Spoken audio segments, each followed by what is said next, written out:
एक के बाद एक इतनी सारी बातें होने के बाद उनके अंदर गुस्से का लावा बन चुका था, जो अब किसी भी वक्त फटने वाला था। तुम लोगों की औकात सिर्फ बातें बनाने की है। ऐसी कार तो तुम सपने में भी नहीं खरीद सकते, इसलिए दूसरों पर उंगली उठा रहे हो।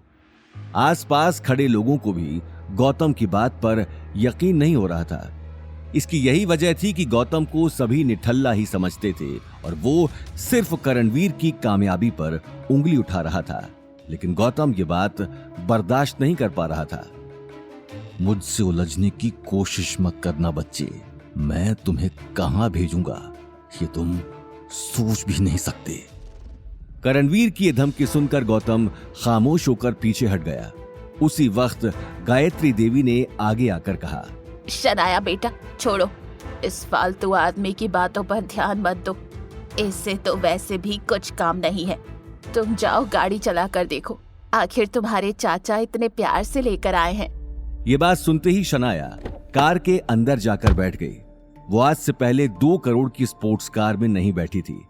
देखते ही देखते उसने कार का एक्सेलरेटर दबा दिया और एक झटके में वहां से निकल गई। शनाया के जाते ही सभी लोग अग्रवाल हाउस के अंदर जाकर एक दूसरे से बात करने में बिजी हो गए। लेकिन गायत्री देवी और करणवीर का गुस्सा अभी तक ठंडा नहीं हुआ था। देखते ही देखते परिवार के बाकी लोग भी पार्टी की तैयारियों में बिजी हो गए। लेकिन गौतम के शक की सुई अब तक कार पर ही अटकी हुई थी। सभी के अंदर जाते ही उसने मुंशी जी को फोन पर कार और शनाया की लोकेशन के बारे में बता दिया।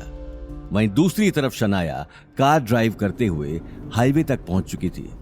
एक तरफ उसके दिल में सिद्धार्थ से शादी की खुशी थी, तो दूसरी तरफ कार मिलने की खुशी थी, जिसे मनाने के लिए वो एक पल के लिए सब कुछ भूल चुकी थी। लेकिन कुछ ही देर में उसकी खुशी हवा की तरह गायब हो गई, जब उसे हाईवे के बीचों बीच बहुत सारे पुलिस वाले बैरिकेड्स लगाए खड़े दिखाई दिए।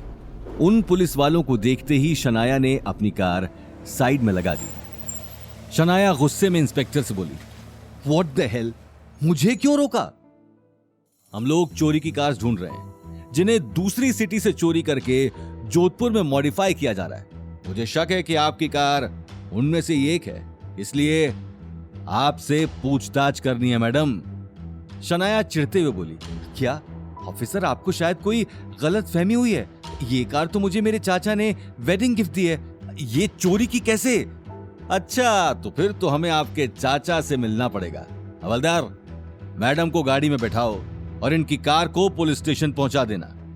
इंस्पेक्टर की बात सुनते ही हवलदार एक झटके में कार लेकर वहां से निकल गया। चलिए मैडम, आपके चाचा के पास। शनाया रोते हुए बोली, सर प्लीज ऐसा मत कीजिए, आज मेरी सगाई है। आप अगर पुलिस के साथ कोऑपरेट करेंगी तो शायद आपकी सगाई अच्छे से हो जाए। शनाया चुपचाप कार में जाकर बैठ गई। वहीं दूसरी तरफ शनाया को गए हुए लगभग 1 घंटे से ज्यादा हो चुका था। परिवार के सभी लोगों को अब उसकी चिंता सताने लगी थी, और तो और अब किसी भी वक्त रघुवीर पंडित अपने परिवार को लेकर अग्रवाल हाउस पहुंचने वाला था। गायत्री देवी बार बार घड़ी में टाइम देख रही थी। सगाई की खुशी उसके चेहरे से गायब हो चुकी थी। करणवीर बेटा, क्या हुआ? कुछ पता चला? आखिर कहाँ चली गई ये लड़की? मां साहब, मैं कब से फोन लगा रहा हूं, लेकिन ये फोन ही नहीं उठा रही। शनाया को पता है कि आज उसकी सगाई है और लड़के वाले किसी भी वक्त पहुंच जाएंगे, फिर भी ये लड़की गायब है। इससे पहले कि गायत्री देवी अपनी बात पूरी कर पाती, उन्हें दरवाजे के बाहर से पुलिस के सायरन की आवाज सुनाई दी। यह आवाज सुनते ही वो हैरानी से करणवीर को देखने लगी। अवनी को भी कुछ समझ में नहीं आ रहा था। वो अगले ही पल गीता और अनिल के पास खड़ी हो गई, लेकिन गौतम पुलिस के आने की वजह अच्छे से जानता था। इंस्पेक्टर साहब, क्या हुआ? आप अचानक?